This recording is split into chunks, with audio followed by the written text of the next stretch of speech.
I just typed in 90s men. Jack, that's a very particular search, and it's not that kind of show. But sometimes that kind of show. What the 90s men do, though? Huh. You know what? This name just popped up. Oh? And I'm not hating it. I don't know how old he would have been at the time, but... This is not for a sex thing, just to be clear. It's not... Well... Mark Paul Gosselaar? Mark Paul Gosselaar. From Saved by the Bell fame? Who's he playing Saved by the Bell? Zack Morris. Oh, okay. I don't know my Saved Zack by the Morris. Bell. So obviously. So he's trash. He's not a good human being. No. But, like... And I'm looking at, like, an older Mark Paul. So you're telling me that Zack Morris could have been a good Superman. I have too much shit hooked up to my laptop to turn my laptop around. Yeah. But I'm looking at his face, and, I would recommend just typing his name into Google. That would be the quicker. I'm pulling up his IMDb now. Oh, that's how he aged. Yeah, he aged really well. Wow. Holy shit. So, like, I don't know how well he would have fit the role in 1997, but I would give him a shot.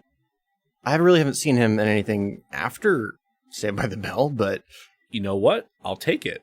He's not Barry Pepper.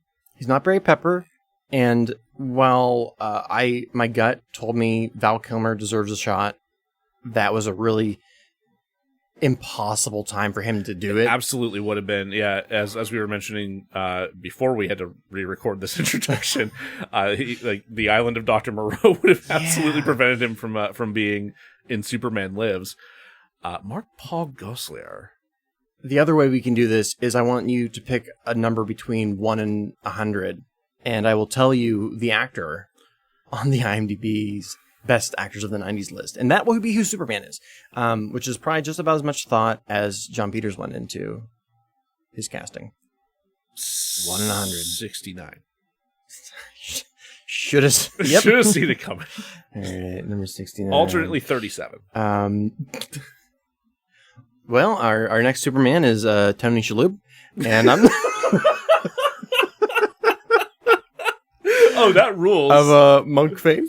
Yep. And it's an interesting choice, but we let the numbers /Joe /perversion decide, and we landed on Tony Shaloub. Beautiful. I feel good about it. What about 37? What about that alternate? Oh, 37. In case Tony's too busy. Shaloubing. Shaloubing around. You said 37? 37. All right. So we just wrapped up all the Kevin Smith stuff and may as well get that number out of the way. Right. A little on the older side. Oh. Christopher Plummer. Oh man. Maybe if you did like... He's pretty fucking old. I was like, maybe if you did like the Kingdom Come era Superman, but even then he's old as hell. Yeah, it might not work. Tony Shaloub it is. Tony Shaloub. Hey, I'm happy. Welcome back to DeRazzled, everybody. Thank you for joining us here in the second unit, where we are going to continue our dive into development hell, specifically into the production of Superman Lives. This is part 2 of that ridiculous journey. I'm your host, Joe Nealis, and with me, as always, is also host Jack Culbertson, who is the happiest I've seen him in quite some time. Hi. Oh God! If you're just joining us for the first time in this series, why did you do that? This is clearly marked part 2. But we were talking about the ill-fated Tim Burton directed, at one point Kevin Smith scribed, and thoroughly Jon Peters produced Superman Lives, which was supposed to come out in 1998 and was in pre-production through 96 and 97. Normally we take award-winning worst films and fix them, but today we are continuing our journey into something so extremely painful and so extremely in need of thorough research that this is the most work I put into something since grad school. Jack, are you ready to continue? No.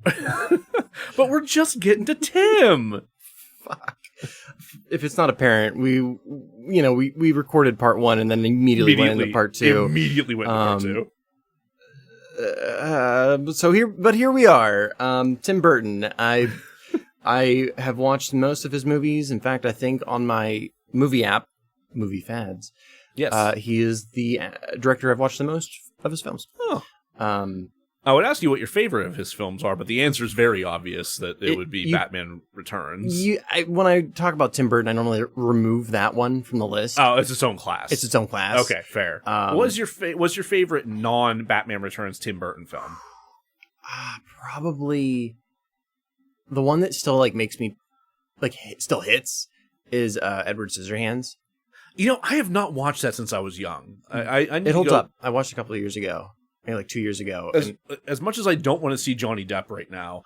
Both Johnny Depp and Tim Burton are kind of problematic, but Winona Ryder's in it. What was that? Winona Ryder's in it. Winona Ryder is in it. And I do Winona love her. Ryder's mom, I forget the name of the actress, but she still, like, when you watch it again as an adult, you're like, oh, the mom steals the movie. Huh. Like, of course, Edward Scissorhands catches your eye, but as far as performances go, you're like, oh, this whole movie would have fallen apart if she wasn't cast perfectly. Excellent. Yeah. I'm partial to Big Fish.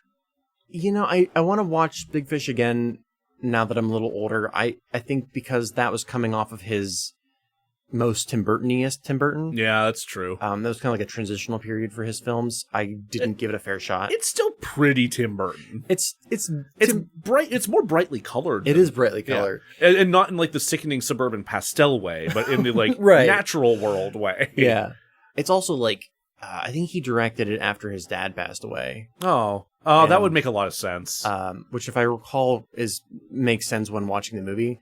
Where it's like, I don't have those feelings. So I'm just like... That also makes sense. Right? I'm like, see our episode on Mommy Dearest. Right.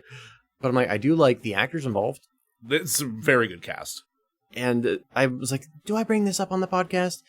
I think I will. If for no other reason, then it pads the time between me having to like talk about Superman Lives and Now.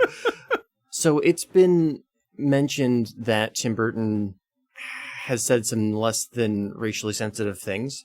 Yeah. I'm going to misquote it because I wanted to look it up, didn't have time. But it confused me when you mentioned his first choice for Beetlejuice. Oh, yeah. He wanted Sammy Davis Jr. originally. Yeah, because I think, and again, please look this up for yourself. He said something along the lines of, in his like idealized world, there isn't like people of color. And I do remember something along those lines. I like, part of me wants to believe that like what he meant to say is that he wanted to see a world where like racial difference isn't like the virulent thing that it is. Right. But I'm also like not remembering the exact quote. Yeah. And also like fingers crossed, very wishful thinking. Like, don't be a jag, don't be a jag, don't be a jag. I was hoping he either meant it like that or that he wasn't using idealized world in a positive sense, but more in the Edward Scissorhands sense. Oh, like in the dystopian sense. Yeah. Okay. But which like, yeah, it's a very white dystopian. It's a very white dystopian thing. And just watching his early work, you're like, yeah, that's the dystopia that you grew up in, and I can see why you would dislike it. Yep. But also, I got my eyes on you, Tim. So when you're like, Sammy Davis Jr. was his choice for Beetlejuice, I was like, well, that goes against what those feels are, but also interesting choice. Yeah. Glad we went with Michael Keaton. Same. But also wouldn't have minded seeing some screen tests of Sammy Davis Jr. Beetlejuice thing. I would be interested to see that. If there is a screen test out there for that, I would love... Just the makeup, really. I'd love to see the makeup test. Yeah. It'd be a very different character. Let's go ahead and dive back into a time before Tim Burton said all that stupid shit that he shouldn't have said. I do like that. Yeah. So Tim Burton wanted to craft a story about what it's like to be the ultimate outsider. He wanted to do something unlike any other Superman film to date. Tim Burton, a story about an outsider? What? Yeah, I know, it's wildly out of character. It's bizarre, considering how in character everyone has been and actually continues to be in this fucking story. So, as we mentioned, he gets rid of Kevin Smith. He does not want to work with his script. So instead he brings in, as the now fourth writer on this film, Wesley Strick, whom while he's uncredited, was the script doctor on Batman Returns. He was also one of Burton's defense mechanisms on Batman Returns to prevent Jon Peters-esque meddling, because he kept Strick with him like all the time on set.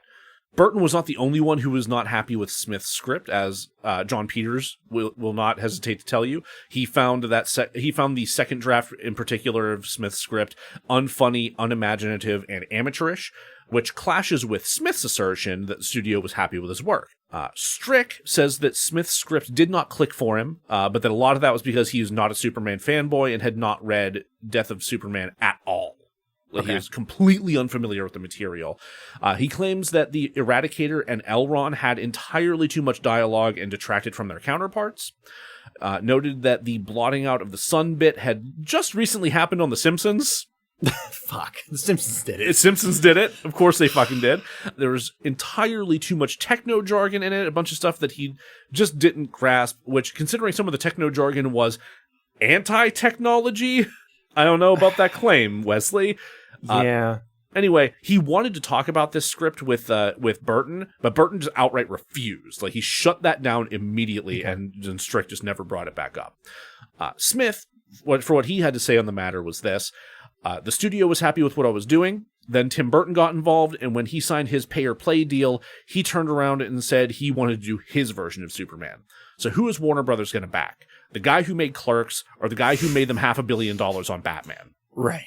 Now, it is worth noting, while he did bring in like $500 million on his Batman movies, Burton was not in the biggest of good graces with Warner Brothers at this point, because Mars Attacks had just not quite flopped, but definitely disappointed in terms of its performance. I was going to ask what. Undeservedly, I might add, because that movie rules. I think it's aged well. I think it has aged well. That's an example of something that has gotten a critical reevaluation over time. Because I also did not enjoy it the first time I saw it.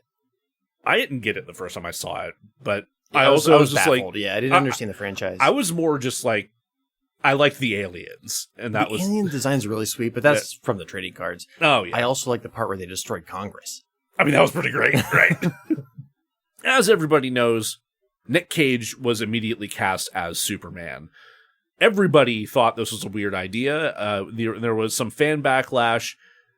I should say everybody outside of the production thought this was a weird idea, and there was immediate backlash akin to people's reaction to Michael Keaton being cast as Batman. All right. So Burton probably just felt validated by his casting. Honestly, yeah, it's like, oh, this is happening again. Let's see about this. Cage is notoriously a gargantuan comic book fan. Yeah. At this time and moving forward, to the detriment of his bank account. To the detriment of his bank account, yes, absolutely.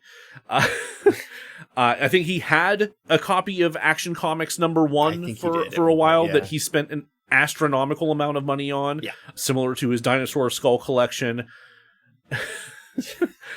The man has exacting tastes. But he continued even after this movie to keep up with the franchise and took notice of a number of things. And when Superman Returns eventually came out, he had this to say. Well, that was a much more nostalgic, traditional approach to that character, and I didn't want to do that. I was going to turn that character upside down alongside Tim Burton. Okay, yeah. He was very enthusiastic about the ideas that Burton had, and really looked forward to doing something unique with this role. The more I actually hear Nick Cage talk without being in the Hollywood machine, the more I like him. Yes, I absolutely agree. Especially now that he's started coming out and doing those AMAs, AMA style things. Like his the earnestness and enthusiasm and kindness that he speaks with is just a fucking breath of fresh air. What a guy. Nick Cage, we love you. Additional casting that was flying around. Christopher Walken was targeted for Brainiac. Okay. I mean, Burton had just worked with him in Batman Returns. Very true. There was a rumor that Jim Carrey was an option for the role as well, but there was much more enthusiasm behind Walken. As casting. And Kevin Spacey was the immediate thought for Lex Luthor as well. Yeah. Which, the man is a gigantic, problematic mess even to this day, like new allegations arise against him like every couple of years. It feels like I think he literally this year like there were like 2 or 3 more sexual assault allegations in Europe brought against him. So. I mean, you can be talented and a piece of shit. And a piece of shit. And Kevin Spacey is certainly both of those things. Both of those things. Yeah. It's also worth noting, just as a amusing aside, I guess, that Kevin Spacey loved doing a Christopher Walken impression. Huh. In additional casting, it was revealed that Chris Rock had been cast as Jimmy Olsen.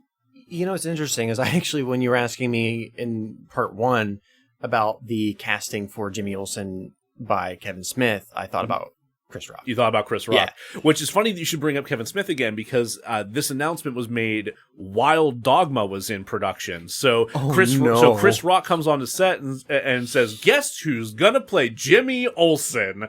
And Kevin Smith is like, "Is it you?" And he's like, "Well, why not me?" And he goes, "No, really, that's great. I love that." Yeah. No, I think he'd actually do a pretty good job. Yeah, I think that would be a lot of fun, especially that era of Chris Rock. I think he'd just, absolutely. Other considerations for Jimmy Olsen were Paul Rudd, Matthew Perry, Robert Sean Leonard, Savion Glover, Marlon Wayans, Jack Noseworthy, Balthazar Getty, and a bunch more. There were a lot of people who were up for Jimmy Olsen, and the last remaining major piece of casting, Lois Lane, there were 3 actresses that were at the top of the list. Julianne Moore, Courtney Cox, and the studio's favorite, Sandra Bullock. I think to go with Nick Cage, my gut says Courtney Cox. I think Sandra Bullock would also work, but I think she would pull the camera away from Nick Cage. Possibly, which is quite the feat when you really think about it. And given Nick Cage, I'd probably go with Chris Rock for Jimmy Olsen. Oh yeah, I think that'd be so much fun. Yeah, I would want to see that. So Sandra Bullock was hands down Peter's favorite for Lois Lane. It was the studio's favorite. Not so much Tim Burton's. When asked about that, his response was, "I guess I wasn't there that day." Yeah, I can't see his style working with her. Yeah, it would be a weird collaboration. Yeah. I think it could work, but it would need like a lot of massaging. She's a talented actress. Yeah, I'm sure it would absolutely. Work. Other actresses that were considered were Mira Sorvino, Julia Roberts, Elizabeth Shue, Jennifer Aniston, Bridget Fonda, Gwyneth Paltrow, Cameron Diaz, and Annabeth Gish. Okay. For the production team, there were a wide variety of artists under the supervision of production designer Rick Heinrich, some of whom had experience with DC Comics, and some of whom were totally outside of the comic book world and were explicitly Tim Burton collaborators from other past movies, mostly from Batman and Edward Scissorhands, and some, in the case of Heinrich, going all the way back to Frankenweenie and Vincent. Oh, so the whole way back. The whole way, Cal Arts days, yeah. Wow. There was one caveat, though. Heinrich's team were not permitted to work from Kevin Smith's script, even though they had not received a script from Wesley Strick due to holdups with Jon Peters. Okay. So Heinrich had met and worked with Burton, as I mentioned, at CalArts through several different things, and came onto this project after having wrapped production on The Big Lebowski. Cool. All right. They also brought longtime costume designer Colleen Atwood, who had worked with Burton since Edward Scissorhands. She also did costumes for Ed Wood, 1994's Little Women, Philadelphia, and Cabin Boy. Michael Anthony Jackson quit The Matrix to do this after having worked on Batman Returns and Mars Attacks. Whoops. Pete Von Schally and Brom designed a variety of monsters for Brainiac's Menagerie, as did a number of other artists.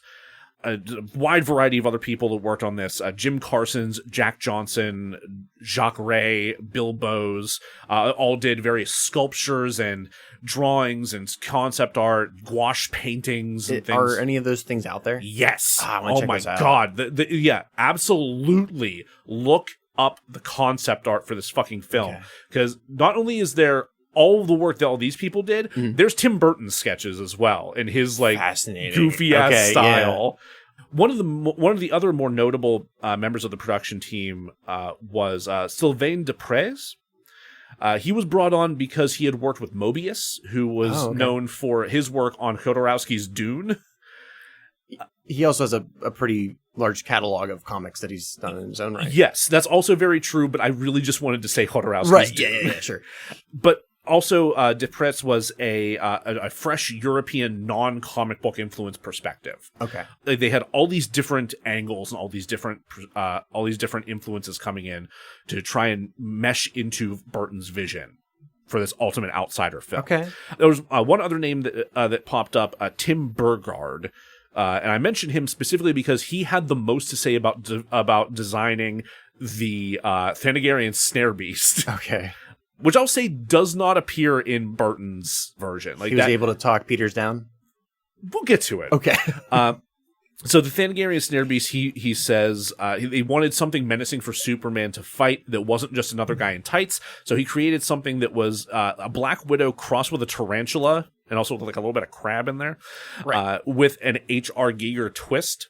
He specifically uses the phrase "opening of the yoni." God damn it! Which is a very vaginal opening on the underside of the snare beast that releases a bunch of tiny snare beasts, a bunch of little spiders. It's everything I didn't want it to be, exactly, but expected it to be. Also, we've already mentioned that Jon Peters did not want Superman to fly in this movie. Yeah. Mostly because it always looks stupid when they do it live. Industrial Light and Magic came in actually managed to make it look fucking good. There's some test footage in John Schnapp's The Death of Superman Lives, What Happened documentary that pops up that looks fucking cool. Huh. Okay. Like it's just like a momentary thing of Superman landing, but it is, if they had kept up that quality of all the flights, I think Peters would have shut up. I mean, you got ILM, you're probably fine. Yeah, honestly. Okay, so moving into the actual story a little bit, Burton saw Clark Kent as being a more tragic and broken loner figure that's almost more alien than Superman himself. Burton felt that Superman and Clark were very different than Batman and Bruce Wayne because Superman had to conceal his identity on a global scale, which echoes a little bit of what Lemkin, the first scriptwriter, had talked about a little bit. Of course, he's a literal fucking alien, so it does make some sense. It's a little bit of an easy conclusion to come to.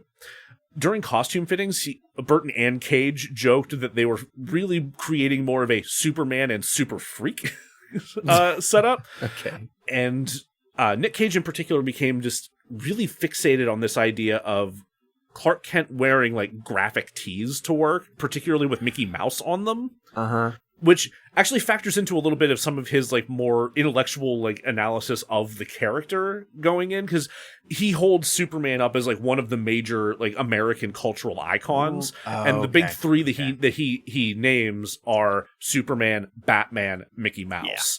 Yeah. I see where that where he got to that conclusion. I still hate it. Yeah, fair. I was not a fan either.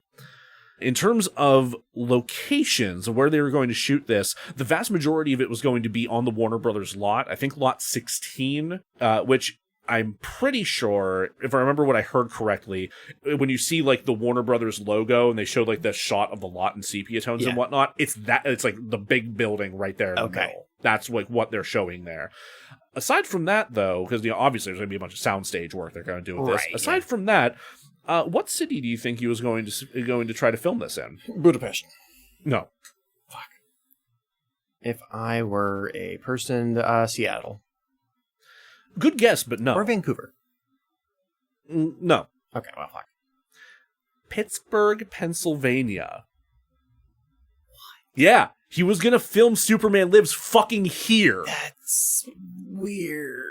Why? Steel City for the Man of Steel, baby. Oh, god damn it. That's not that's okay. I mean, they did say that, but that was not the reason why. So the big reason they were going to film here was LexCorp.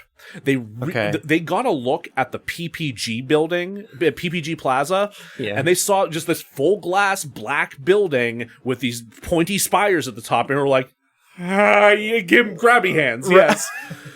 And so they were going to sure. make that LexCorp. If you have been to Pittsburgh and seen PPG Plaza, there is there's a skating rink that goes up in part of it during the winter season. Right smack in the middle where that normally is. Yeah. There was going to be the big like pyramid like LexCorp logo. Okay. And they were going to have Lex's office be like up in the tippy top in one of those pointy spire bits.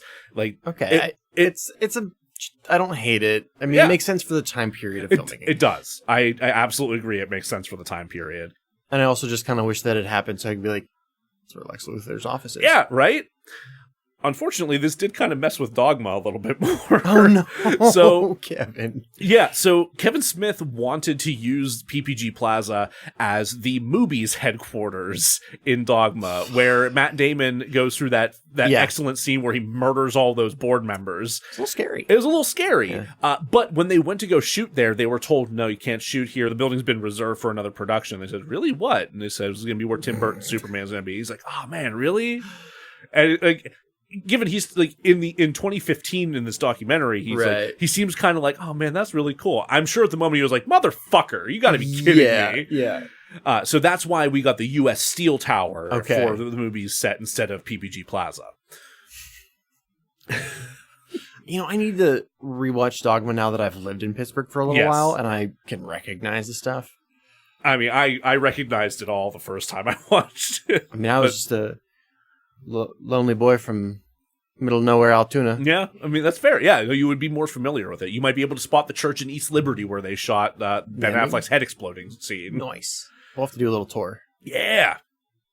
Other production notes. Oh, so you've seen the pictures of Nick Cage in the Superman suit, right? Yeah. Yeah. So there's one picture in particular that it was like spread like fucking wildfire. And it is him in like that shiny blue rainbowy kind of iridescent suit that has like a very crooked like solid red S, and he looks high as fuck. Yes. Like his eyes are half lidded. He doesn't look like he knows where he is. Yeah. His hair's long and haggard, and like, he looks like a discount Tommy Wiseau on Halloween. Oh fuck, he does. Yeah. He does. And that picture was a fucking fluke. It was just taken at a bad moment. Taken at a bad moment. Literally, in The Death of Superman Lives What Happened, there is actual footage of these costume tests that Cage did with Colleen Atwood and Tim Burton, and you see the exact moment that they got that shot. Like the flash goes off, and you see his eyes are like not quite closed and everything. Everything else from that shoot actually looks pretty good. Okay. And the suit that they're actually testing out in that moment isn't even like the suit he's wearing the entire movie. There were multiple suits that they developed for this. First like the traditional red, blue, and yellow, and then a regeneration suit that he wears for like a very brief period of time, and then falls away to a darker suit, and then at the very end he's wearing that more like iridescent suit with the red, with the blue and the red. Okay. And with this like giant resplendent cape. And like Colleen Atwood went through a ton of iterations of like different materials for both the suit and the cape, like talking with companies like 3M, and given they were looking at Pittsburgh, possibly PPG, who knows? I have no verification on PPG, but she did specifically name drop 3M. And the company that actually did the costume work, like assembling everything and figuring out how to make it work, Edge FX, which is Steve Johnson's company, which he did a bunch of special effects on The Abyss and Species, and possibly for you and I, most notably, he's responsible for Slimer in Ghostbusters. Oh, shit. Yeah. Okay. So this guy's capable of doing some cool fucking shit. And him and his company, took great pains to make like all sorts of different iterations of the suit. Like you see in this documentary, like all the different materials they use, like the different attempts of molding and sculpting it and everything. And you see like the buckling they have to deal with in the shoulders and trying to find the movement. And then like that moment where you see Nick Cage in the one that actually moves naturally, when he's able to hold his arms straight up over his head in the suit. It's like, that's amazing. How the fuck did you do that?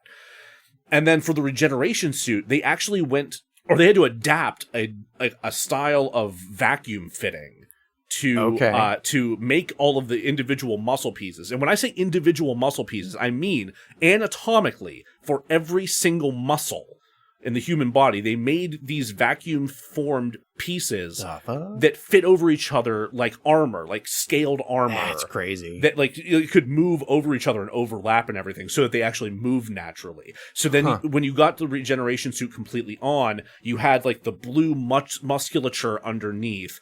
Then you had fiber optic cables that ran all throughout it, so they were able to like fire and travel light and all sorts of different patterns and everything to look like electricity. Yeah. And then you had the shell of the vacuum form stuff over top. The process was absolutely amazing, and it ends up looking good once it's all put together. And like people lost their fucking minds over like the so-called rainbow suit or whatever, but it's like he doesn't wear it that long. And the amount of work that went into making it happen was actually like astounding. I kind of want to see this. Yeah, it's great. Yeah, I know I told you not to watch the documentary before this, but please watch this documentary. No, as soon as we finish this, I want to watch it. If for no other reason that like I've only seen the picture you mentioned where he looks pretty rough. One of my favorite parts of the documentary is like at the very end when Jon Schnapp is like wrapping things up. He says like when he's talking to people at cons and he mentions Superman Lives, like, oh man, Nick Cage is Superman, that sucks. And he goes, oh yeah, well look at this, and he pulls out one of the good pictures. Okay, and it's like, and they're like, oh, that actually looks all right. It's amazing, like that the little bit of perception, how that changes things. Johnson credits Lenny McDonald and Bill Bryan for working out that vacuum forming approach, which was actually something that they had worked out, something similar to what they had worked out during The Abyss. And so they just readapted it to this to do something even more, I guess, time-consuming and intricate. Yeah. One other version of the suit in concept art was almost like a mech-esque suit. It drew inspiration from ancient Egypt, and it was covered in like a bunch of hieroglyphs from head to toe. The actual design was like entirely too cumbersome to be practical, but like it looked fucking cool. Okay. And that was going to be like, like the regeneration suit idea before they settled on what they ended up actually going with. Gotcha. There were some ideas regarding the suit that did not get put into practice that were Jon Peters' ideas. Which, he was a proponent of the black suit after regeneration, right? Okay. So there were ideas of having the S shield break away into like weaponry and tools. I hate it. Yeah, no, it didn't. They decided they were not going to do that. There was also a lot of talk about what to do with the cape. Okay. Because like when you think of like what the hell a cape is used for in a costume, like it's used to like to accent movement or to hide zippers or things along those lines. Jon Peters wanted it to be like a character unto itself and able to be used as a weapon, and literally invokes the image of Superman using it to decapitate his enemies. So R-rated Doctor Strange. Yeah, basically. Okay. It's Benedict Cumberbatch, but he says fuck now. And decapitates dudes with his cape. Yeah. That's Multiverse of Madness would have been way different. There's a universe where that's a thing. Don't hurt me like that. This guy, again, is proving he has no idea who Superman is. He knows nothing about Superman. Like, he liked the Donner movie, and that's about as far as his knowledge goes. And there's some wacky powers in the Donner's movie. Yeah. But there's no decapitating people with a fucking cape. Decapitation? No. There's a moment where Superman takes the shield off and throws it at a dude, and it like wraps around him, and it's kooky and goofy as fuck. That sure did happen. Yeah. The weird Teflon wrap, cling wrap shield moment. One of the other things that was really interesting about the regeneration suit, Atwood had actually worked out designs for other Kryptonian looks, because the movie was going to open up on Krypton and go through the destruction of Krypton and the sending of baby Superman off to Earth again and everything. Because they really wanted to harp on the origin again for some reason throughout most parts of this production. But she took little bits and pieces of the regeneration suit and kind of seeded them visually in other parts of costumes. All right, that's sweet. Yeah, it was just a really cool, well thought out idea. Also, literally everybody worked extremely hard to avoid having his underpants on the outside. Yeah. Because that's when we're really starting to get to the point, like pop culture wise, where people are like making fun of that. I know. I mean, we even have, I don't have a problem with that part of the costume myself, but like when you have fucking Nickelodeon cartoons like lampooning it. Yeah, I know. I'm old. So I very much like it, and I know the origins of where that came from. Yeah. And enlighten me. What are the origins so of the underpants? It comes from Mexican wrestling. Oh. Yeah. Neat. Yeah. I actually like that. Yeah, I had no idea it was a Lucha Libre kind of thing. Yeah, they saw that and kind of adapted it.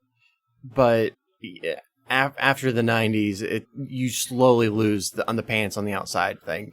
And especially when DC reboots their entire comic line with the New 52. I was going to say, I thought I remember the New 52 doing away with that. Fucking hate it. Now, they've slowly brought back underpants on the outside specifically for Superman. And Nice. Certain artists will be like, fuck you, I'm putting on Batman. You can just eat my dick. I think it's the exact memo they sent out. So it's really like in one issue, Batman's wearing underpants, and the other one, nah. Fascinating. Yeah. Honestly, the weirder thing regarding the costuming and the character designs, the much weirder thing that people should have maybe taken issue with was Brainiac. Okay, what does Brainiac look like? So, Burton was taking inspiration from the brain that wouldn't die. Keeps the underpants, loses the pants. Loses the pants. Straight up skivvies. It's comic book accurate. I mean, yeah, that's accurate. But no, anyway, that's the not brain what that wouldn't die. That's not what he was going for. It was a mix between the brain that wouldn't die and the fucking walking eye from Johnny Quest and later Venture Brothers. Oh god, I know both these references. So he ends up with like a green-skinned human head on a mechanical daddy long-leg body. That's his true form, and that is how Peters ends up getting his spider. Okay, all right. However, he would initially appear like a cloaked Grim Reaper, passing as human until his spider body is later revealed. And who is he? Who's the actor? Christopher Walken. All right. Well, it could have been Christopher Walken. Right. We'll say.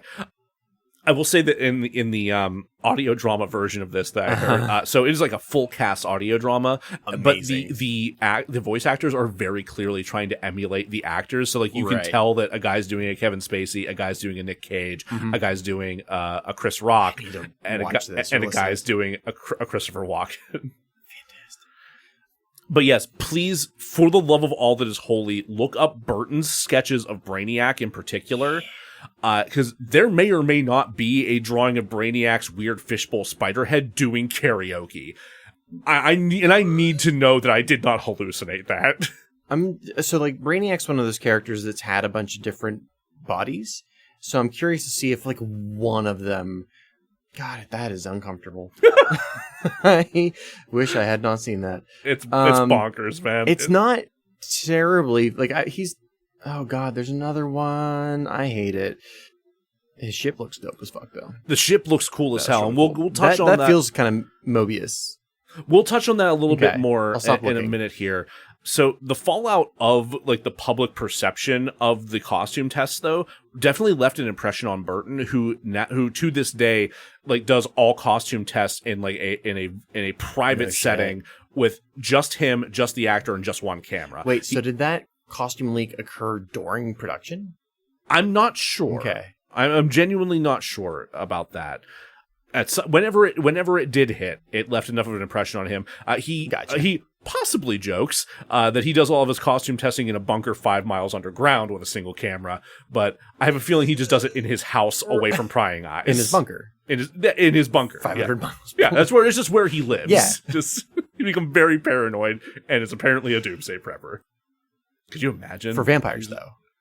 For the that vampire would be apocalypse. the twist. That would absolutely be the twist. Now, this has been a lot of fun talking about, and I've really had I feel re-energized jumping through all that I'm stuff. actually kind of interested in this version of the movie. We're about to get to some shit in just a second here, but before that, we're going to take a break because we have not done that yet. We can feel good for a minute. Yes. Welcome back, everybody. I hope you enjoyed the fun behind-the-scenes stuff that we have to talk about there, because we have to get into some of the more toxic and troubling back behind the scenes stuff, because we have to get back into Jon Peters a little bit more here. He's not going to go away, unfortunately. Yeah. I kind of got the sense of that when you started talking about the Man of Steel, and I was like, fuck, he's still around, isn't he? Oh yeah, so I'll get into how right, there. okay. 'Cause I think you're gonna find that hilarious a little bit, but we'll get into why later. So we've already discussed how Burton just did not like working with Jon Peters. Like, Sure. If you didn't listen to part 1 for some reason, again, why? Stop doing that. That's not how numbers work. But Jon Peters was a producer on Batman 89, and he rewrote the entire third act without telling Burton, and also commissioned the building of a 38-foot replica of a set piece for them to use, and just didn't explain it to anybody. Just went and did it. He didn't tell Burton, he didn't tell the actors, no one. And it just resulted in a bunch of awkwardness and deer in headlights moments for Tim Burton, to the point that he basically barred him from the set of Batman Returns and relegated him to being an executive producer instead of a full producer. The artists and writers couldn't fucking stand him either. As I mentioned, there were issues holding up Wesley Strick's script, which he did write one, but no one fucking saw it because it didn't get past Peters in the studio. Okay. The artists, however, really got the short end of the stick whenever it came to dealing with Jon Peters. So keep in mind, he pulled all this shit with Kevin Smith with spiders and polar bears and like animal-related action and all this. This isn't so much animal-related, but he did suggest another big showy action sequence that didn't make any sense. He wanted Superman to fight off a bunch of ninjas. And that got storyboarded. Okay. Watching Michael Anthony Jackson in particular try to explain why that happens and just watching his brain melt in real time is a sight to behold. There was that like brief martial arts moment in the 1989 Batman. There was. It's a little confusing, but it's quick enough. You're just like, it's fine. They just had that one guy on their crew that knows martial arts and he wanted to show off. Yeah. I mean, Batman has a history of dealing with ninjas, He though. does. Like, Superman, I don't believe does. He would have a problem with them. He just Blast them. blast them or blow them away. It would be like that scene from fucking Indiana Jones, Right. where the guy does all the sword flourishes and Indy just shoots And then him. Just Indiana Jones Superman would just is vaporize him with heat shitting his vision. pants, and he's just like, "Can I just shoot him, Steven? Can I just shoot him? Can I just shoot I him? have dysentery, Steven. Can I just shoot him?" True story. I didn't know that's why really? that happened. Yeah, that's why that That's happened. amazing. Oh, God. In addition to this, when it came to the skull ship, this was also a thing that Peters like really hammered in, that he wanted a skull ship involved. And I don't think he made a big enough deal for like Kevin Smith to mention it, because while it does pop up in Kevin Smith's version, it's not like he's not like, man, he was really hung up on this fucking skull ship. It's also comic book accurate. That feels right. So I mean, I wouldn't be surprised there. So, but he comes running into the studio, or into like the artist bullpen area with a copy of National Geographic at one point, and he just like slams it with pins it up to a board and starts pointing at it. And you're like, I want a skull ship. This is it. I want this. And it's like it's like a front-on view of the Lucy skull, the Australopithecus afarensis. Yeah.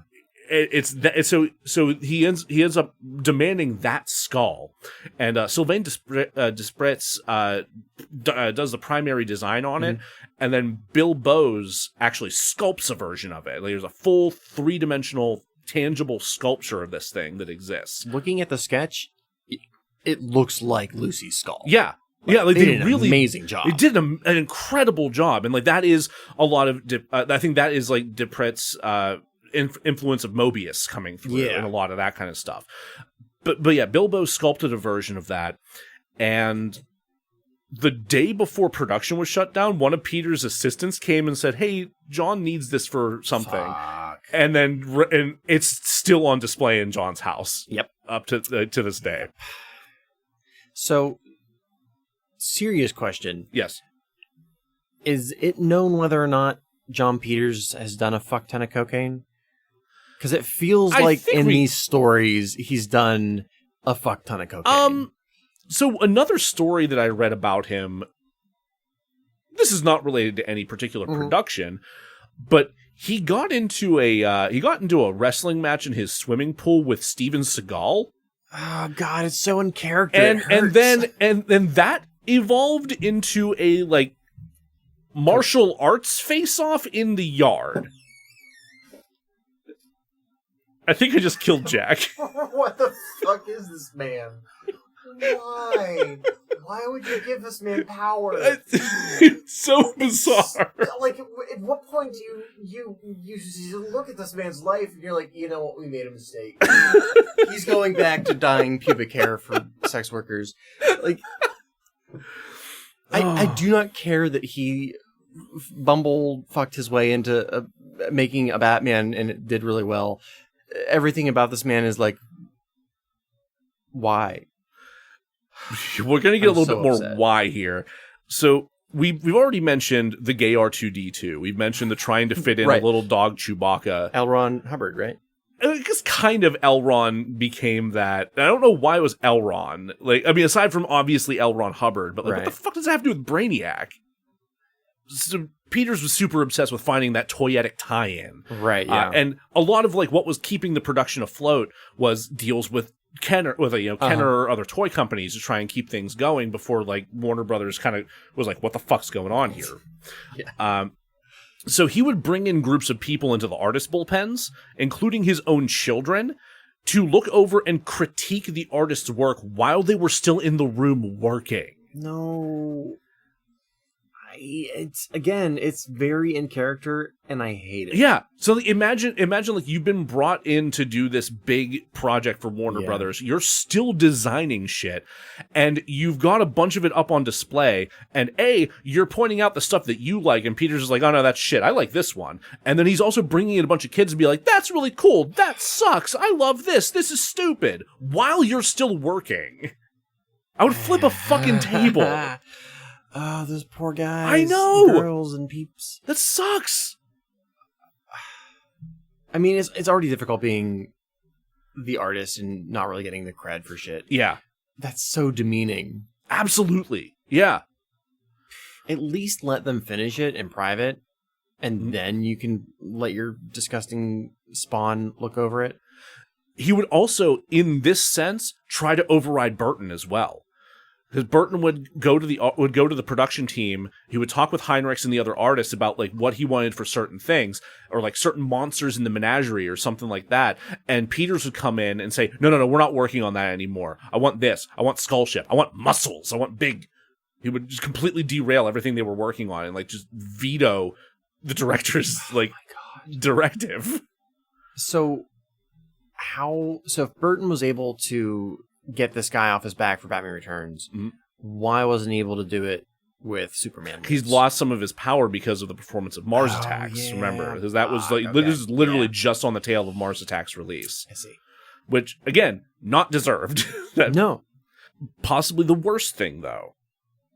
Peters was convinced that no one on the production understood the street-level grit and toughness that he wanted in this picture. He was fucking obsessed with street-level toughness, which, coincidentally, makes Bradley Cooper's portrayal of him in Licorice Pizza that much more accurate. Because if I'm not mistaken, he tells one of the main characters alternately, "I love what you're doing here. You're from the street. You understand what's happening, or you understand how the world works." And would switch to, "I will kill you and your entire family if you do this thing wrong." Apparently I need to watch Licorice Pizza. Yeah, I haven't seen it yet either, but I did watch some clips of just Bradley Cooper's performance, and goddamn. Is he playing name? Yes, he's by name. He's playing Jon Peters. Not inspired by. No, he's actually playing Jon Peters. Jesus. Okay. Here's the look down too, like full on 1973 Jon Peters. So he claims that he himself has been in over 500 fights, and that he has quote unquote tasted someone else's blood. Sylvain Desprez says that he really wants to see him wrestle a shark, which honestly. Let him do it. Do it. He once got into an altercation with a storyboard artist. There's arguing back and forth with various storyboard artists and Rick Heinrich that ended with him putting Rick Heinrich in a fucking headlock while like yelling about stuff, supposedly to like impress women who were on set or whatever, or in the office.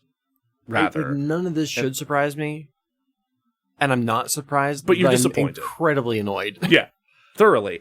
And one of the artists on the production drew a caricature of that particular event. Yeah, that tracks. Yeah, it's a pretty good drawing. Everybody in the production, everyone on the production team had a nickname for Jon Peters. Yeah. You want to guess what it was? What? What was it? It was Loudmouth. Okay. Mm-hmm. Yeah. Man. So it was about, at the time that things were really escalating on those levels, it was about then that Warner Brothers started bringing around some rapid changes because Terry Semel had finally taken a look at things and realized, wait, we're spending how much money on this? Right. And started to panic. And he realized that we're going to be in a lot of trouble here for both related to this production reasons and also some exterior reasons that we'll get to in a little bit here. And they haven't started filming yet. They've not started filming it. No, this is all still pre-production. So Warner Brothers decides that they have to rein things in. This has been basically an unfettered production up to this point. They need to pull it back. They need to make things smaller. So they decide that they don't like the direction that Wesley Strick's draft of a script has gone in. So they force Burton to fire him. That's rough. And they bring on Dan Gilroy, who ends up basically working with Burton 7 days a week for an entire year to try and make this happen. Damn. I forget what Dan Gilroy is specifically known for. It's a long time to work on a script, though. It's a long time to work on a script. Some of that is also like recursive revisions that they're going through. Okay, gotcha. As budget concerns become more of a reality, they're like, no, we need to wrap this up here. So Gilroy does complete a draft at the very least, and which then becomes like recursively revised over time. And we're going to go over some of that now. Okay. So this one, as I mentioned, opens on Krypton. We open on Brainiac lashing out at his creator Jor-El and swearing to track down and kill Kal-El. This is, you get like the last minute jettisoning of Kal-El off of Krypton in his little pod, accompanied by a little toy of some sort. Okay. Or so we think it's a toy. Cut to LexCorp goons dumping waste into a river, who are then stopped and interrogated by Superman. Superman breaks into a LexCorp elevator to confront Luthor, much like in Kevin Smith's script, minus the threat of extrajudicial murder. Right.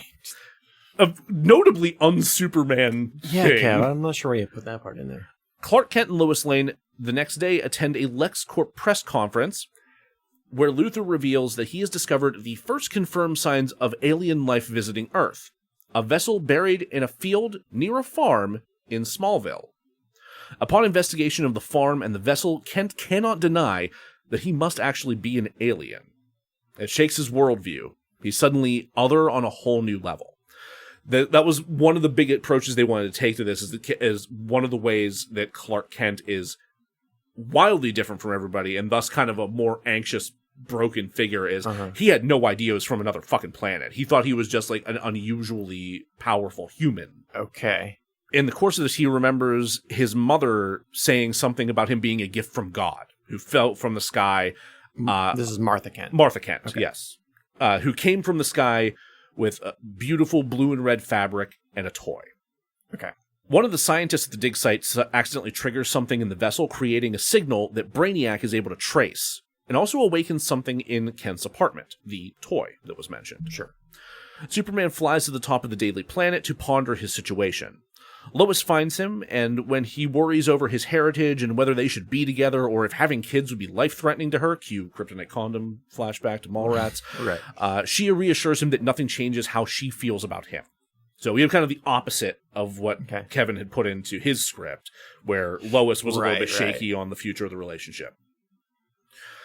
He later approaches her as Clark Kent, and invites her to dinner to discuss something important. Lois does not know that Clark Kent is Superman in this version, so she's intrigued that he's interested in something besides work at all. So, sure. So during their dinner, Kent is so nervous that his shaking leg sends ripples through every single glass in the entire restaurant. And so he's like sweating and nervous and can't get his words out, so he decides to go excuse himself to the bathroom, where he promptly yeets himself out of window to fly off his jitters. So he returns a little while longer, completely windswept and and ridiculous. And Lois points this out, like you you look like you just got blown away by a hurricane or whatever. And he's like, yeah, the hand dryer was really strong. Yeah. And so he finally does like tell the truth, and she's largely unfazed. She's like, why didn't you tell me? And she's very supportive despite his continuing mounting anxiety. Right. Brainiac creepily reveals himself and Doomsday to Luthor at LexCorp, where he reveals he's here to kill Kal-El. Luthor is thrilled and offers to work together. Brainiac then takes over Luthor's body, melding the two into one being known as Lexiac. Okay, well, that is not completely inaccurate to the comics. Really? Yeah, famously in Alan Moore's... God damn it. Fucking Alan Moore! God! Another... just for those keeping track at home, it's another tally mark for Alan Moore. I've lost track of the number of times we've brought up Alan Moore. And he's not even, like, a writer I'm especially fond of. I mean, I like a lot of his stuff, but fuck, man. Like, there's a lot about him that I don't like. Right. And his story, Whatever Happened to the Man of Tomorrow. Good name. Yes, it's a really good 2-issue comic. It was the comic that they kind of put out at the end of, right at the Crisis of Infinite Earths, before they kind of rebooted the whole comic book line. They wanted to kind of, this is what could have happened, this is how Superman could have ended in the Golden Age. Okay. But Brainiac takes over Luthor. They don't have a dumb name. They have a fun couple name. They do have a fun couple name. It's Evil Brangelina. Anyway, it's a good comic. You should read it. I don't think I've ever seen you want to kill me more. Oh, Jesus. So anyway, the two combined have Luthor's appearance, but Brainiac's advanced intelligence. Though they do occasionally have two heads, and it is extremely unclear if it's supposed to be one's face on the back of the other's head, if it's a two-head situation, like the thing with two heads minus the Rosie Greer element. See, in the comics, he just wears Brainiac like a hat. I kind of like that. Yeah, it's like both kind of fun and terrifying. See, the other option that I had in my head was like a neck head situation, like in the film adaptation of The Hitchhiker's Guide to the Galaxy, where there's like Sam Rockwell's got another Sam Rockwell, like where his Adam's apple should be. Jesus Christ. Have you seen that? I have, but apparently I remember none of this movie. But it's so good. They've also reimagined Doomsday in several ways. Actually, they never quite agree on what the fuck Doomsday is supposed to look like. There are hundreds of examples of what they thought Doomsday might look like, ranging from like giant sewer shrimp lobster things to like a giant like a double-armed Goro-esque kaiju with a rocket punch. Right, to what might be my favorite. It doesn't make any goddamn sense in terms of, like, a Superman story, but there's a version of him where he's made up almost entirely of faces, and the faces... Oh, God. And the faces turn into faces of people that you know when you look at them, so, like, Superman's fighting him, and he turns into Lois Lane and Perry White and Jimmy Olsen and shit, like, all over him. Yeah, I saw that Freddy Krueger movie. It was weird. It's fucking weird. And it's also, like, weirdly, like, prescient in terms of something that popped up in Avatar The Last Airbender. There's a demon spirit called Ko the Face Stealer. Oh, that I think I saw that one. If you show any emotion around it, it steals your fucking face. Yeah. And it had stolen the face of, like, the love of a past avatar. But do any of them have a skullet? Have a what? A skullet. You know where you're like bald on top and you have like a ball on the back? No skullets. Well, then they fucked up. They fucked up. That's right. Doomsday is supposed to have a skullet, isn't he? Yeah. Like kind of like a bone rock skullet, right? Yeah, it was a choice. It was a choice. Yeah. Ahead of his time. Yeah, that's it. Okay, the next several beats play out very similarly to Kevin Smith's draft, with some slight changes. So, before Doomsday attacks, Lexiac draws Superman out by causing an elevator of children, including Lois's niece Alex, to malfunction. So, Superman has to save this elevator full of kids before something happens, because Lex's assistant lets slip that Superman only shows up in a catastrophe. Right. So, Doomsday then shows up, kills Superman, but Superman also manages to kill Doomsday by causing an explosion with a live wire and a gas leak in the wreckage of LexCorp. Okay. Lois gives a moving speech at Superman's funeral, and no one seems to give a fuck that Clark Kent's missing. Yeah. Of note, Princess Diana died right as Gilroy was writing this particular scene. So Peters told him to just adapt whatever he was seeing on TV from her funeral and memorials. Okay. So he gets this very regal, very large-scale funeral procession, which honestly comes across as kind of fascistic and it sounds troubling. like it, yeah. It feels like the kind of thing that, Zack Snyder would do. Yeah, it does. Yeah. Okay, then Superman, in his tomb, is resurrected by the toy from his apartment, which is actually a Kryptonian robot known as K. K was actually a placeholder name that neither Strick nor Gilroy actually found a replacement name for.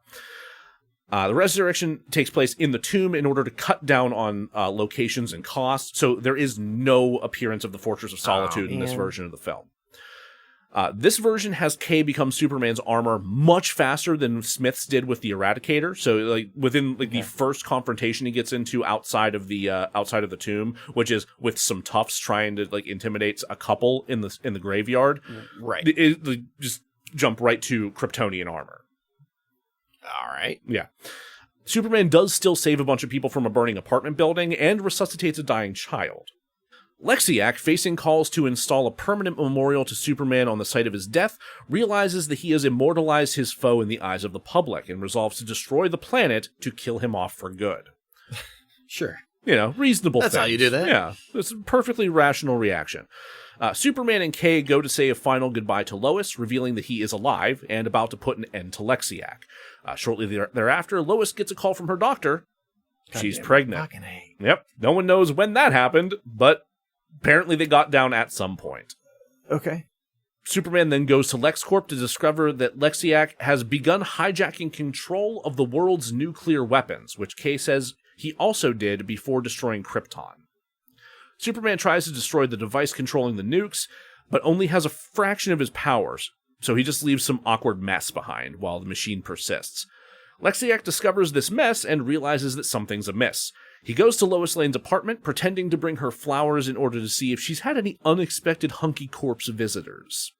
While he leaves without harming her or getting any information, Lois receives a phone call shortly thereafter that is just her niece screaming, so she hauls off to LexCorp to try to rescue her. Superman gives a powerful speech to Kay about how deep a connection he truly has to the people of this world despite his difference. Kay is touched and reveals himself as the programmed memory of Jor-El. Superman sees Jor-El and Lara in hologram form, and they tell him that his powers were really the self-love he found along the way, and that he has what it takes to save those that he cares about. Yeah. The fifth element. Lexiac holds Lois and Alex hostage in his headquarters, wearing a tux and ready to toast his victory with the bloody S-shield of Jor-El mounted on the wall. Jesus Christ. Yeah. So he's wearing daddy suit? He's kind of wearing a daddy suit, yeah. It's fucked up. The first act, there's some weird moments, but I was in it. I was like, all right, cool, I don't want to see this movie. So Superman shows up for the final battle. Brainiac ditches Luthor's body and reveals his true form, a giant mechanical spider with a head and a fishbowl for a body. Lois pretends to fawn over Brainiac to provide Superman the needed distraction to defeat Brainiac and stop the nuke countdown. The fight then ends a couple more times as Brainiac just refuses to take the L, until Lois tells Superman about the baby and he immediately gains dad strength. Good guys win, cut to commotion in the Metropolis streets, leading to a, look, up in the sky, it's a bird, it's a plane, it's Superman! Roll credits. Yeah. Gilroy was able to work up a new draft and continue revisions, but then Warner Brothers deemed that the entire project was just way too expensive and demanded a ton of cutbacks, hence the reduction in locations and so on and so forth.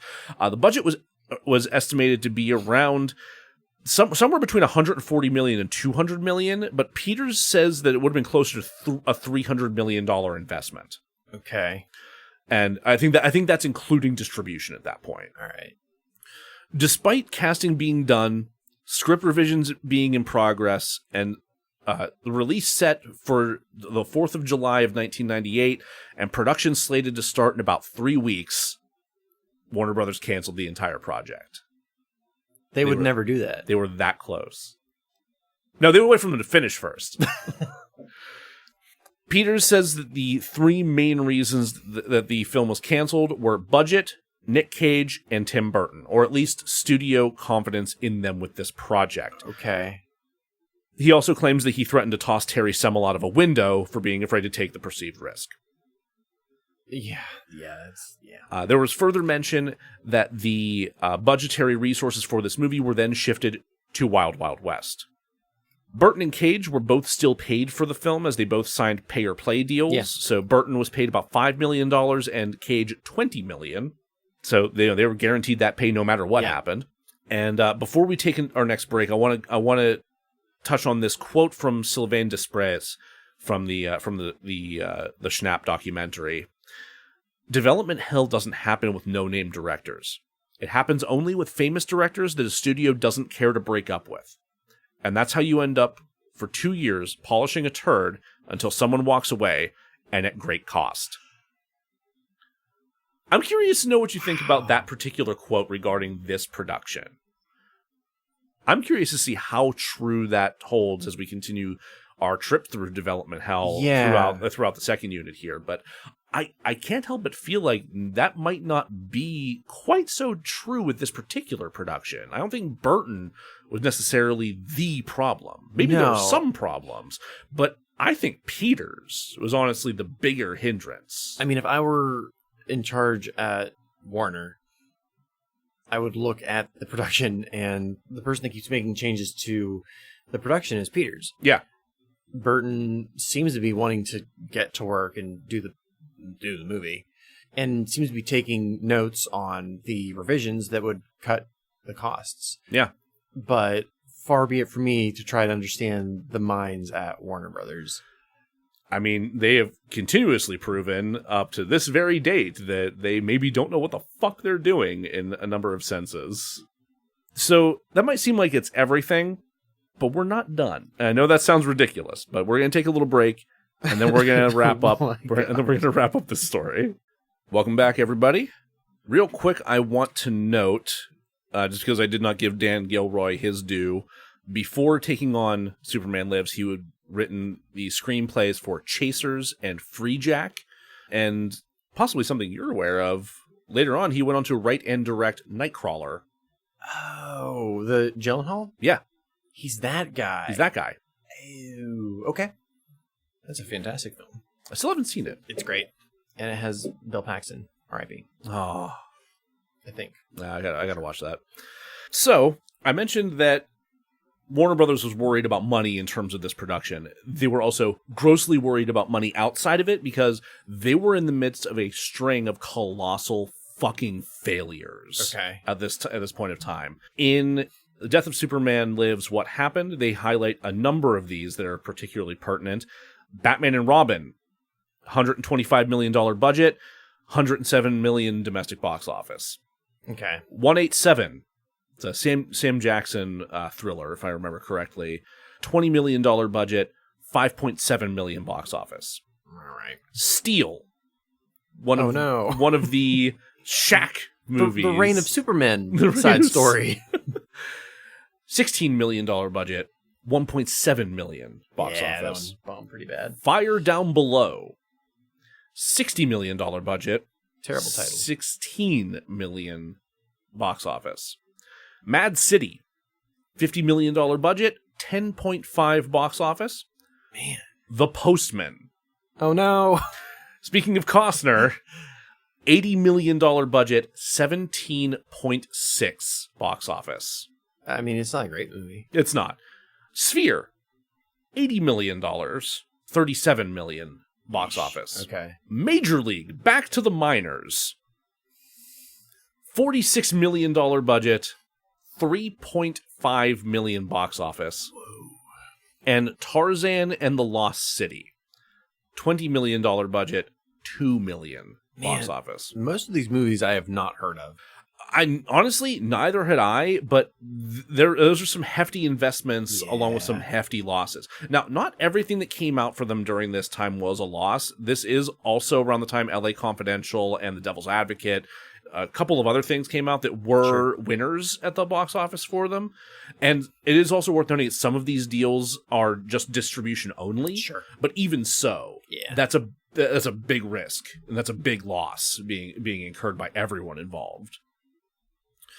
So while the cancellation of this film angered Peters, it sent Tim Burton into seclusion and caused the crew to hold a funeral.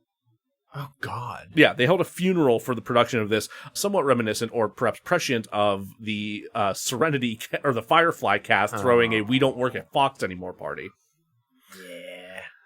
However, Warner Brothers wanted to continue on with the project in some form. So Superman Lives refused to die for a bit here. In fact, Nick Cage was still attached at this point. So Warner Brothers put a notice on the Superman Lives website alerting fans of the situation. I'm gonna read that here for you out of David Hughes's book, because he has it transcribed. Out of commitment to Superman's worldwide legacy and countless fans, and to the potential of creating a Superman story that will push the narrative envelope, Warner Brothers has decided to postpone the start of production on its Superman movie. Warner Brothers feels that at this time, the script does not yet do full justice to the potential of the film and of the character, one of the most popular superheroes in history. The project, which has been tentatively scheduled to begin principal photography later this summer, remains in active development. Warner Brothers intends to aggressively continue developing the Superman project until it satisfies the highest standards of everyone involved. Wink. Wink. So, who came next? The sixth writer to come to this project is William Wisher, who at that point was probably best known for 1995's Sylvester Stallone starring Judge Dredd. Okay. He was brought on to write another draft, which was reported to have been pitched as darker and kind of Matrix-y. All right. And Nick Cage, as I said, was still attached, and there were a plethora of potential directors, including Oliver Stone, Shekhar Kapoor, Simon West, Ralph Zondag, and Stephen Norrington. I'd also heard at some point that Michael Bay's name was floated somewhere, but I have not actually seen that written anywhere. Okay. However, by June of 1998, Cage pulled out of the project. Okay. So that officially killed the last lingering non-Jon Peters remnant of Superman Lives. But we're not done. April of 2001, Paul Attanasio was revealed to be commissioned to write a new script, thanks in part to the renewed popularity of Superman thanks to Smallville. Mick G, known for directing Charlie's Angels, was attached to direct.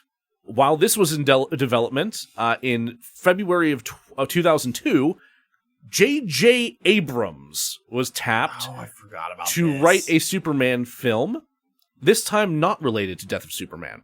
Simultaneously, Warner Brothers was starting up a Batman vs. Superman film written by Andrew Kevin Walker of Seven fame, and punched up by Akiva Goldsman of A Beautiful Mind fame. My brain. The studio wanted to fast-track Batman vs. Superman, but then Abrams turned in his draft of what he considered to be the first of a trilogy. Yeah. And I need to tell you some details about this fucking script that he handed in. Are you familiar with this project at all? Vaguely, yeah. Tell me what you know before I jump into this. That's about it. Just that it was happening? Just that it was happening and Abrams was attached. I remember reading about it at one point and being like, what? But... Okay, buckle up, Buttercup. God damn it. The film opens on Superman being defeated by a Kryptonian named Ty-Zor. Sure. It opens up with him getting stomped and kind of has to rewind in a, yep, that's me. You probably wonder how I got here, kind of effect. So we rewind all the way back to Krypton, which we see being destroyed by a man named Katazor, who is Jor-El's brother. All right. And he is vengeful, and he is jealous, and he is destroying the planet with these giant, three-armed mech beasts called Rousers. And for whatever reason, he's after Jor-El's son, Kal-El. Jor-El, who is, for some reason, a head of the Senate instead of a lead scientist, sends his son through space to the planet Earth to get him away from his apparently evil brother. Right. Family problem. So he grows up on, he lands in Smallville. He's raised by the Kents. He moves to Metropolis around age 20, meets Lois Lane. They end up working together, and then around age 29, they're covering a story regarding an alien probe. Lois is actually trying to dig up dirt on a CIA project that's led by one Dr. Lex Luthor. He was a doctor at one point. That worked with the CIA? With some shadowy government. With some three-lettered organization. Right. Gotcha. Lex gets around. Does he ever? Were there any actors attached to this bullshit? It's a really good question, actually. I'm not sure. I'm just trying to put a face to my Superman. Tony Shaloub. Got it. Tony Shaloub. Great. While they are doing this investigation, Ty Zor lands in the middle of the National Mall in Washington, D.C. with a bunch of rousers and starts causing a bunch of problems. Right. Superman, who had just won the public's favor upon revealing himself to the world, saving Lois Lane and the President of the United States by catching Air Force One in the midst of a crash and saving it, because Superman always has to save a fucking plane. Right, yeah, they really love to do that. They love to do that. It's constant. It's all the fucking time. Enough so that it got directly lampooned in the first season of The Boys. Really? Oh, yeah. Okay. That plane goes down hard, and it's entirely Homelander's fault. Yeah, that tracks. Anyway, after this battle with Ty Zor on the National Mall, public opinion of Superman quickly changes to him being an illegal alien who brought a terrorist war to their doorstep. Somewhere in between there, the reveal of his son being a superhero causes so much stress that Pa Kent has a fatal coronary. He does do that a lot. Yeah, he just has heart attacks and dies all the time. Like, that's what he's like, fatherly advice, heart attacks. That's all you need to know about Jon Kent. So Superman does try to retire from the superhero life until Ma Kent talks him out of it. Sure. And then all the Ty Zor nonsense happens. And then at some point he decides to return to Krypton to... I thought Krypton was blown to smithereens. No, as it turns out, it's fucking not. So he goes back to Krypton and he learns from his dad, who's alive. His parents are alive. He learns that he was actually a prince of prophecy who is supposed to cause... I don't even know if I can fucking continue. I don't even know if I can continue with this. It's so fucking dumb. It's one of the worst things I've ever heard. God, you know what? Why? There was one other detail that I will get to. So, Superman's suit, for whatever reason, is missing chunks of its shield. Okay. And as it turns out, Martha Kent just has them lying around because they were given to her by Jor-El when he came and visited them, asking the Kents to care for his son before he was sent to Earth. Did you just burp? Other directions. It is astounding to me that anyone lets J.J. Abrams do anything. You broke me. I don't know. How the fuck do you think I felt reading that the first time? Jesus fucking Christ. Oh, I need to amend one thing regarding the Abrams script. All right. He didn't go directly to Krypton. He communed with Jor-El in a white infinity space known as the Infinity Timeless. That's worse. That's that is worse. That it's is dumber. Okay, all right. We're almost there.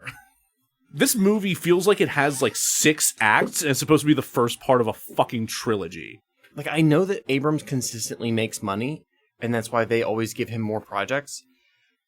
He tends to work with other creatives, though. He doesn't usually go it alone. Okay, so Paul Attanasio's script is completely jettisoned because of the struggle between Batman versus Superman and the J.J. Abrams joint. Okay. It comes down to the studio's executives voting to decide which one they're going to do. Because again, they were going to fast track Batman versus Superman. Right. And given the writing pedigree behind that one, I wish I could have seen that script. But there's an X factor. Jon fucking Peters thinks J.J. Abrams' script is brilliant. He fucking loves it, and he sways the opinions of the rest of the executives, and they vote in favor of doing his story. So Batman vs. Superman gets shelved. Part of the rationale is, no, we should really reintroduce Superman before we go full Batman versus Superman. Okay. Which, sure, I guess I can see some rationale for that.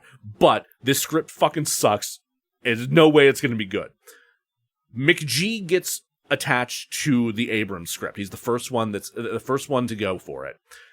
And it's then announced that they're going to be filming in Australia. Uh-huh. And he decides, nope, that doesn't sound right to me. We can't do that because it feels wrong to film a Superman movie not in America. And then later everyone learns he's afraid of flying. So just... Right, okay. Yeah, not going to happen. So he's off the project. You know who they get to replace him? Who? You've seen X-Men 3, right? Fuck. I was like, who's shittier than McG?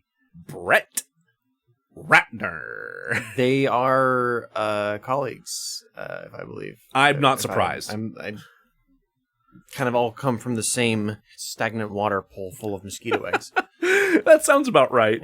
Yeah, so Brett Ratner's super pumped to go and give this a shot. Great. And had he done X3 at this point? No, he had not done X3 at this point because X2 had just come out, basically. Okay. So Bryan Singer has caught wind of a lot of this. He's been following this production for a very long time, actually. Right. Largely because he's friends with Kevin Spacey.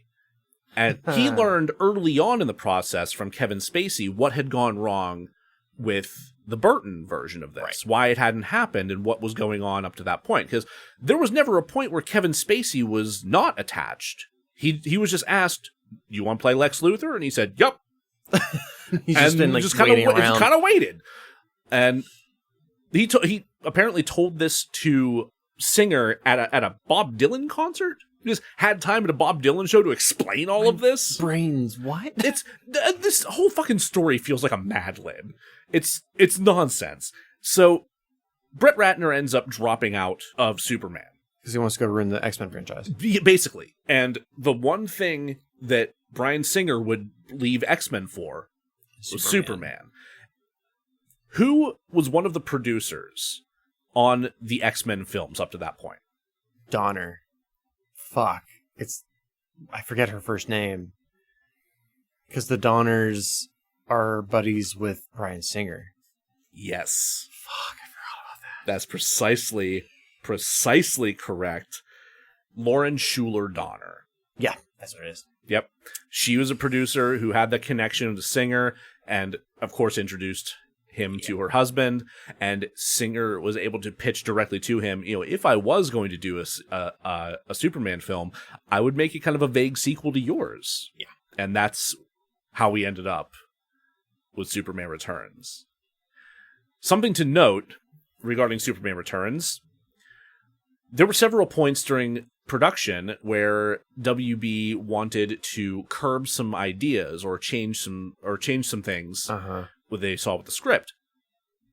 When that happened, Bryan Singer would pick up his Bible, and out of the back of it, I mean, like the movie Bible, like not like a Christian Bible, like Bible.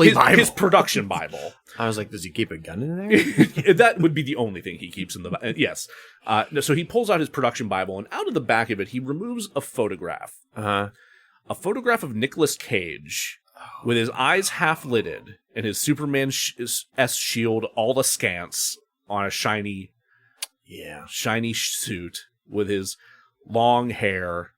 And he says, you guys were going to produce this. Wow. So he got his way on this film largely by perpetuating a fluke of a perception of Tim Burton's work. Someone on a film set took a picture. Yep. At just a second. By total chance. Total chance. That photo made it to the public. And then made it to Bryan Singer. Oh my god. Yeah. Okay. It's such a weird, stupid story. Yeah. It's a really weird, stupid story. There's one more aspect that I want to touch on with this though, and it feels right to wrap this up with Jon Peters. Yeah. So we know that right after Superman Lives, Peters tried to produce a Sandman film. Yeah. As we just found out a little bit ago. Yeah. And Neil Gaiman tanked the fuck out of that by leaking the script, which he says is the worst script he's ever read. Which it sounds as though it was written by Peters. That's the vibe I was getting. Yeah. And he leaked it to Ain't It Cool News. And it got eviscerated and absolutely ended any chance of that happening.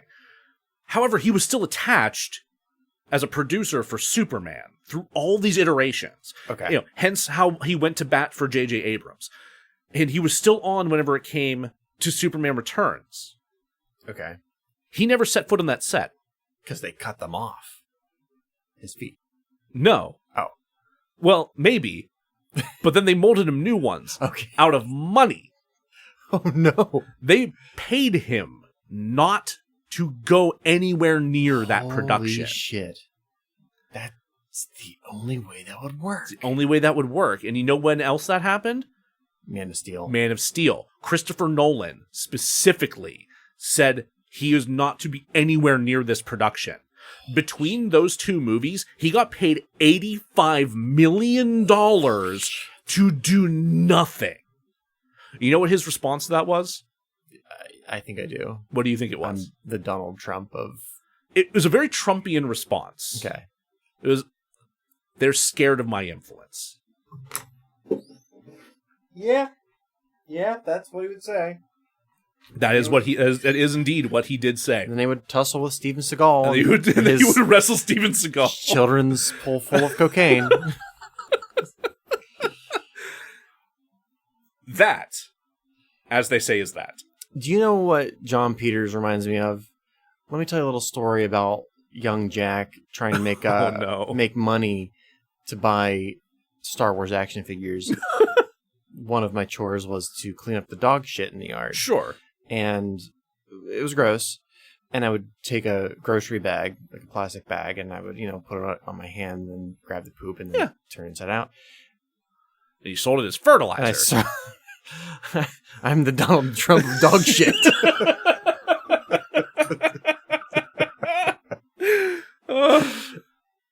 And if the dog shit was hard, because it had been in the baking summer sun. You sold it as hockey pucks. I sold it as hockey pucks.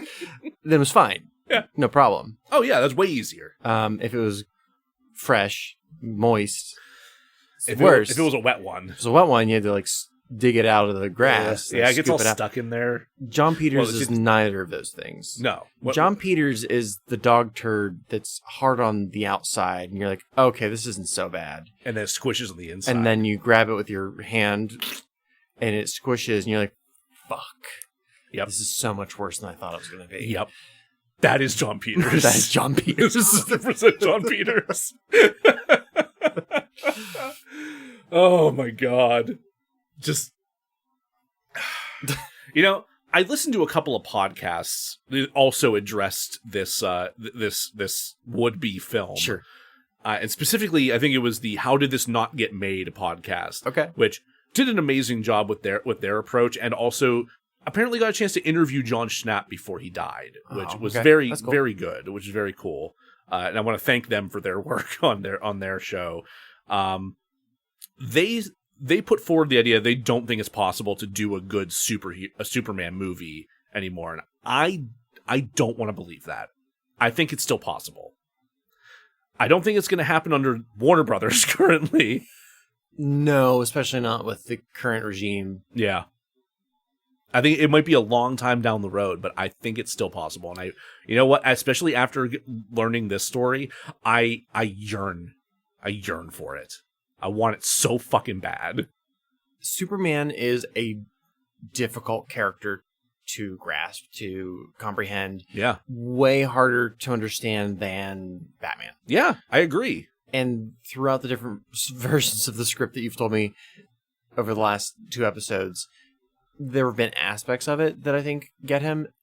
And even in the comics that I've read that I've enjoyed that are Superman comics, one of the ones that's always mentioned is All-Star Superman by Grant Morrison. Which you had me read, and it was the first Superman book I loved. Yeah, it's phenomenal. It's so good. but it would not be a good... I mean, they actually have made an animated movie of it. It's kind of cool.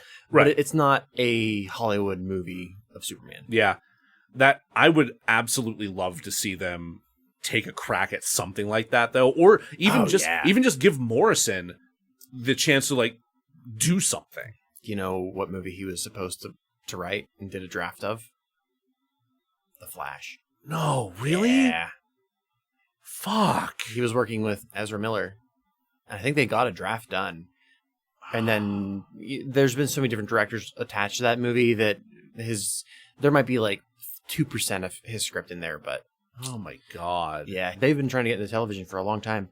And they did do a season of Happy, which was surprisingly good. Yeah, I watched... I didn't see the entire first season, but I saw like the first few episodes and like, this is really good. Yeah. Like, I wanted to keep up with it, but I haven't yet. It got canceled after the second season. Yeah. But That was what it was Christopher Maloney and Patton Oswalt, if I remember correctly, right? as the voice of his imaginary unicorn friend. This like era of Patton Oswalt and voice acting makes me so happy. Yeah. I think that if you were going to get somebody, a comic book person involved to do the script, you would go with Dan Jurgens. Dan Jurgens, okay. Yeah.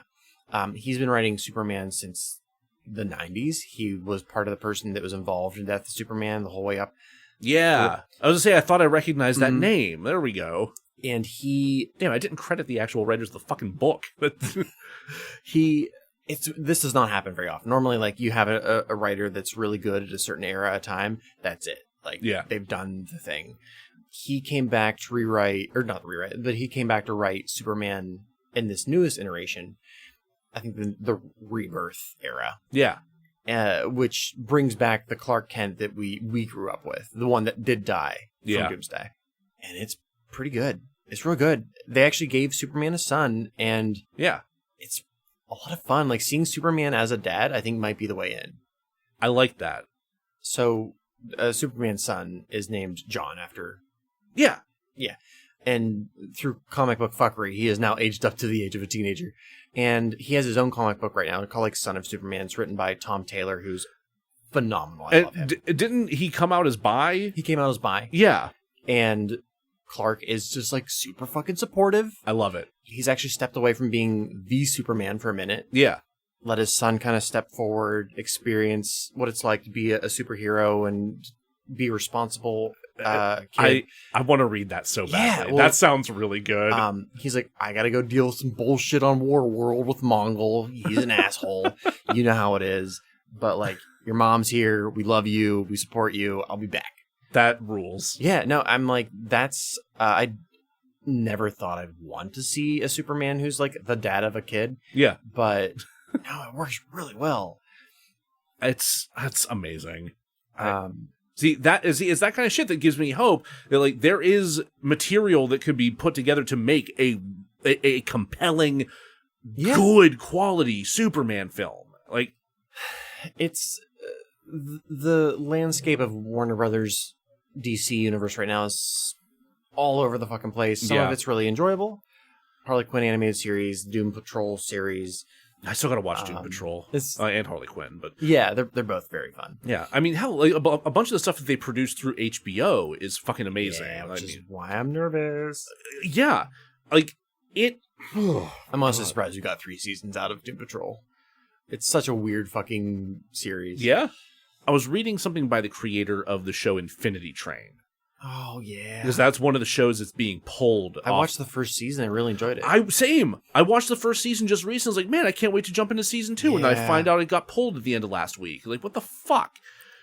And he broke down really effectively, like, why this is such a big deal for creators. How, like, it's not that it's cutting out residuals and whatnot. It's that those residuals were going toward their union health care. Yeah. And all that kind of shit. And it's like, these are decisions that are saving nothing, basically, for Warner Brothers Discovery, and are directly having negative impacts on creators. Yeah. It is... Like, animators already don't really make that much money. Yeah. And they get put through, like, such intense fucking conditions. Yeah. From, like for visual artists and designers going through crunch hours and shit. Like, there's stories of the first Gundam 1979. Yeah. Animators working themselves to literally being taken to the hospital And they're like, no, I wanted to make it perfect. And like, pretty cool stuff. Yeah. But also don't land yourself in the hospital. Yeah. Oh my God. Like, it's so frustrating because like you see how much these people care about what they create and the impact that it has on people. And to see it just thrown away on a whim for it feels a like. tax break. And I mean, for like the Infinity Train stuff, like that doesn't get them a tax break. That's so like, fucking it's just I think Batgirl and Scoob that get them a tax break because those won't see release. Yeah. And to my understanding, can't see release, at least in the case of Batgirl, because they deleted the footage from the fucking servers. Oh my God, I didn't know that. Yeah, Holy one of the directors tried to log in to save the footage from the server so that at least they had it, and it was gone already. I want to vomit. It makes me me fucking sick. Why would you do that? Why would you? $90 million. I mean, like, even if it was an absolute piece of shit, which I don't think it was. There was the only source that claimed it was like irrevocably bad or whatever was the fucking New York Post, which is a fucking tabloid rag. And like it was like test screeners didn't enjoy it, and test screeners don't fucking like anything. Test screeners didn't like the ending of 7. Yeah. Test screeners didn't like a whole bunch of fucking shit that turned out to be fucking great. They loved the Justice League movie that Joss Whedon directed. God. But to just delete all of that work, holy fuck! It's an absolutely disturbing trend, and I hope that they fucking learn something from the outcry from viewers and subscribers and creators and showrunners and everyone who's so fucking pissed off about this shit. As soon as they pull the plug on Doom Patrol and Harley Quinn, I'm done. Like. That's it. If they cancel the Venture Brothers and Metalocalypse films, I'm done. I don't give a shit at that point. As much as I love a lot of the content that's on there, you have poisoned the well for me. Yeah. Fuck. I wonder what it would be like to live in a country that has a monthly stipend for artists, who has easily obtainable grants. Yeah. Where the goal of creating whatever you're creating isn't to make that money back at the box office. It's to contribute to the culture. Right. Yeah. It's to enrich the lives of other people. Yeah. Like, I'm sure that he's made money, but I feel like Wes Anderson films have found their audience, but also like, I'm sure he's comfortable. I'm sure he's made plenty of money. Right. It wouldn't, like, I feel like we would have more not obscure, but like different types of art and storytelling. Yeah. Fuck. So we keep getting fucking J.J. Abrams. Keep getting J.J. Abrams. Yeah, I watched all of Lost. Yeah, me too. But like, I didn't need to. I really didn't. I could have stopped at the first season and been happy. Yeah. Well, guess I'm gonna go write some more Knifebreaker comics. Make no money there. We're already making no money. That's fine. I will continue to not make any money. That is what we do best and what we will keep doing for all of you here. So that is the DeRazzled guarantee. Oh my God. On that note, thank you all for taking this fucking odyssey of a journey with us. Did you have fun, Jack? Some. I admit it came down into more of a downer at the end than I was anticipating, but what I really enjoyed was I knew all of these puzzle pieces, and I didn't know how they connected, and I'm like, oh, there's so much cause and effect the whole way through. There is. It's kind of wild. And I was stressed the fuck out, but I had a lot of fun researching this and putting it together. So thank you all for listening and giving us the opportunity to do that. If you enjoyed this, or if you enjoyed any of our episodes, please rate and review fucking everywhere so people will have a better chance of discovering us. It really does make a difference. It does help us out, and it touches us. It means a lot to us. Please follow us on social media at DeRazzledPod on Twitter, DeRazzled Podcast on Facebook, DeRazzled_podcast on Instagram, and Dullboy_Jack on TikTok, as well as DeRazzled on YouTube. I think we're going to be having Xanadu is, I think, the next episode that's going to be coming out with our good friend Caleb Figgles from Making a Martini. So we'll probably be drunk for that episode. God willing. God. And then after that, I think we're going to be coming up on Halloween time. So we will probably be setting Development Hell aside for a little bit to do some spooky shit. Yeah. Oh, it's only August, and as we're recording this, and I'm already in spooky mode, and I'm thrilled. I saw a 12-foot tall skeleton at Lowe's the other day, and it just made my heart sing. How many baseball tees do we have to sell to be able to afford that? That's a good question, and if you are interested in helping us fund our 12-foot tall skeleton fund, you can do so by buying merch at our Redbubble store. That's up on all of our social media, or you can just search DeRazzled merch on Redbubble. But yeah, check all that stuff out. Thank you to everybody.